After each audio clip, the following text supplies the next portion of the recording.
이제는 공부 습관의 형성에 대해서 설명해 주세요. 학습에 대한 동기부여가 확실하여야 공부를 제대로 할 수 있다는 생각을 가진 분들이 많습니다. 좋아하게 하고 자율적으로 맡기면 충분히 잘할 수 있다고 믿는 분들도 계십니다. 난점이 있습니다. 동기부여가 가능하다면 동기부여는 확실한 자신의 미래상 때문인가요? 일단 자신의 진로에 대해서 확실한 모습을 그리고 있는 학생들은 많지가 않습니다. 더구나 쉽게 바뀝니다. 그리고 있다 해도 그게 동기부여의 계기가 되느냐? 제 경험상 아주 조금일 뿐입니다. 재미가 있어야 한다고요? 공부가 주는 재미는 친구 관계에서 얻는 재미, 운동 경기에서 얻는 재미, 게임에서 얻는 재미와는 종류와 질이 매우 다릅니다. 고통 끝의 성취감, 수많은 날갯짓 다음에서야 성공적으로 날아올 때 느끼는 힘찬 비상감 같은 그런 재미입니다. 몇 번의 손짓, 몇 분의 시간으로는 느낄 수 없는 재미입니다. 느껴보기가 쉽지 않습니다. 그렇기에 느껴본 사람만이 느끼려고 하는 재미입니다. 공부를 힘들게 하고 나서야 느낄 수 있는 재미를 미리 느껴볼 수 있을까요? 단지 공부에 다른 재미를 갖다 붙인다고 해서 그게 오래 가지는 않습니다. 선생님들이나 학부모님들은 재미있는 학습이다, 흥미진진한 수업이다 등등으로 포장하고 싶겠지만 진실은 바로 이것입니다. 학습 시간표를 확실하게 짜고 그에 맞춰 공부시켜야 한다고 생각하는 분들은 더 많습니다. 기본적으로 학생들은 공부하는 것을 싫어하기 때문에 아니면 다른 더 재미있는 것을 하려고 하는 그런 성향이 있기 때문이라고 생각하십니다. 난점이 있습니다. 왜 싫어하는지 생각해 보셨나요? 재미가 없다 등등의 이유가 있겠지요. 그 이유들의 이면에 놓인 이유들의 이유를 찾아보면 결국 공부는 고강도의 정신노동이기 때문입니다. 그렇다면 학부모님들은 자신의 자녀들을 정신노동자로서 제대로 대우해주고 있으신가요? 예를 들어 자녀가 3시간 열심히 공부했다고 해보죠. 제대로 공부했다면 머리가 매우 기진맥진한 상태입니다. 그렇다면 학생의 시간표에는 머리의 과부하를 시켜줄 휴식 시간이 주어져 있나요? 학습 시간표를 강조하는 경우에는 보통 휴식 시간에 대한 이해나 배려는 없는 경우가 많습니다. 물론 학부모님들의 생각도 이해되는 측면이 있습니다. 한번 놀기 시작하면 스스로 자제하지 못하는 자녀들을 제어하기란 쉽지 않은 일이니까요. 그런데 몰아치는 공부는 현 수준의 성적을 겨우 유지시키는 공부 방법은 되겠지만 수준을 올리는 공부는 되지 못합니다.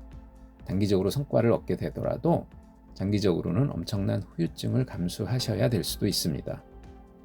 그렇다면 공부 습관을 확립하기 위한 올바른 방법은 무엇인가요?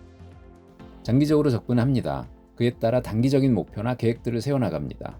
학습에 대한 동기부여를 통한 자기 주도적인 학습 관리와 형식을 갖춘 학습 시간표의 작성을 통한 객관적인 학습 관리, 이 두 가지의 관점을 잘 결합합니다. 그 장점들을 잘 결합합니다.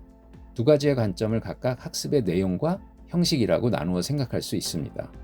형식은 일정한 시간표입니다. 꾸준한 공부에는 아무래도 학습 시간표가 꼭 필요합니다. 공부를 하다 보면 잘 될 때도 있지만 안 될 때도 있습니다. 생체 리듬에 따라서 학습에 대한 집중도나 성취도가 자연스럽게 오르락내리락 하는 부분이 반드시 존재합니다. 잘 될 때는 문제가 없지만 잘 안 될 때에는 학습 시간표가 도움이 됩니다.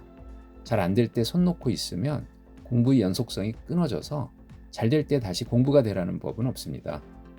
내용은 자기 주도적인 학습입니다. 학습 시간표는 처음에는 선생님이나 학부모님이 학생에게 제시하는 것이 맞습니다.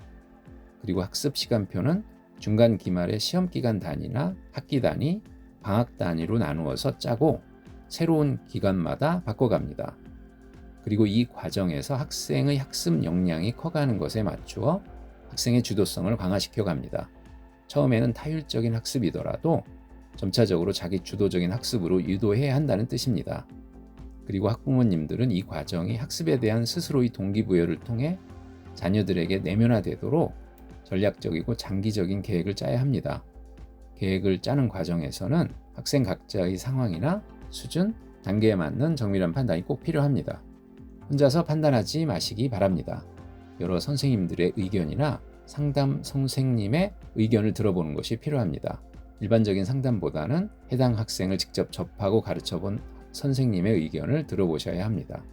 학생 스스로 또는 선생님이나 부모님과 합의한 계획에 대해서는 쉽게 수정하면 안 됩니다.